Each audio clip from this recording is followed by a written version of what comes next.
Hello friend, ચાલો હું તમને બતાવું મારું ટેરેસ ગાર્ડન.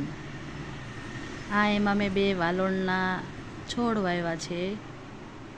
જો એમાં વાલોળ થઈ છે.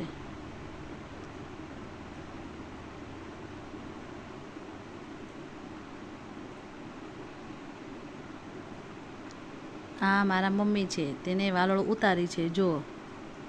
અને બીજી બાજુ મારી બેન છે. જો આ છે મારા મોટા બા, એ વાલોળ વીણે છે. કદાચ આજે તો કિલો 1 વાલોળ થઈ ગઈ છે. આજે આપણે એનું શાક બનાવવાનું છે. આ છે અમારા ભાણિયા ભાઈ.